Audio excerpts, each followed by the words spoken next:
안녕하세요. 바이오 클리닉 이재원 원장입니다. 얼마 전에 팔 수술 받으신 고객님이 계셨는데요. 그분이 저한테 쪽지로 물어보셨습니다. 수술한 후에 살이 찌게 되면 퉁불퉁하게 살이 찐다는데 사실인가요? 라고 물어보셨습니다. 지방 흡입한 다음에 살이 찌느냐 안 찌느냐, 체중이 증가하느냐, 이거랑 또 다른 문제겠지만 여러 가지 관련성이 있다라고 한번 말씀드린 적이 있었습니다. 만약에 10개의 지방세포가 이루어졌던 부피와 라인을 지방세포 4개만으로 이루어지게 했는데 체중이 증가한다 했을 때는 이 지방세포의 크기가 늘어난다라고 말씀을 드렸습니다. 2014년도 네이처지 전 세계에 15,000명의 지방흡입 받은 분들을 조사한 내용이었습니다. 수술 후 3개월이 되면은 체지방이 늘어나게 된다. 일반적으로 지방흡입을 하게 될 때 어떤 분들은 허벅지, 복부 또는 팔을 먼저 하시게 되는데요. 본인이 가장 걱정이 되고 가장 신경 썼던 부위를 수술을 하시게 될 거예요. 그러면 그 부위에 지방세포의 개수가 줄어들어서 우리가 사이즈 감소, 라인의 개선이 이루어져서 만족을 하게 되면은 다른 부위에 살이 찌게 되더라도 내가 가장 살이 쪘다고 생각했던 부분이 그대로라면은 조금 더 빨리 캐치를 했을 텐데 시간이 지날도록 모르게 됩니다. 3개월이 지나면은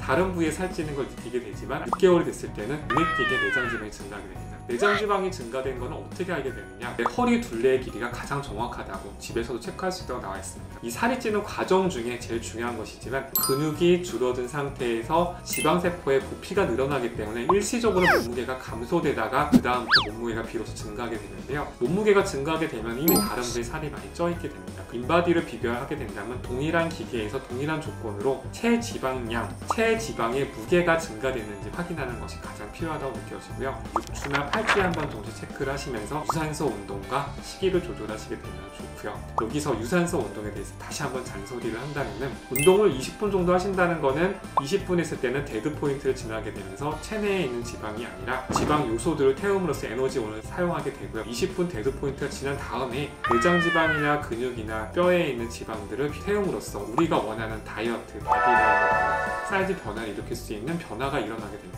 20분 이상 땀이 날 정도로 운동을 하시는 것이 가장 중요하다고 생각할 수 있습니다. 지방세포가 줄어들어서 지방흡입을 해서 줄어들게 된다면은 줄기세포에서 자극을 해서 지방세포가 늘어난다. 실제로 그렇다면은 저희 병원에서 1년에 굉장히 많은 분들 수술하실 텐데 그분들이 오랫동안 4, 5년, 10년 이상 만족감을 유지하실 수 없을 겁니다. 줄기세포가 지방세포를 변환되는 건 맞지만 지방흡입을 해서 지방세포가 줄었다고 줄기세포가 자극을 해서 지방세포가 많이 늘어난다는 절대 아닙니다. 꼭 인바디를 한번 체크해보세요. 그러면은 내 몸에 다른 부위의 체지방량이 증가했을 것, 그 다음에 허리 둘레가 먼저 증가한 것을 알 수 있을 것입니다.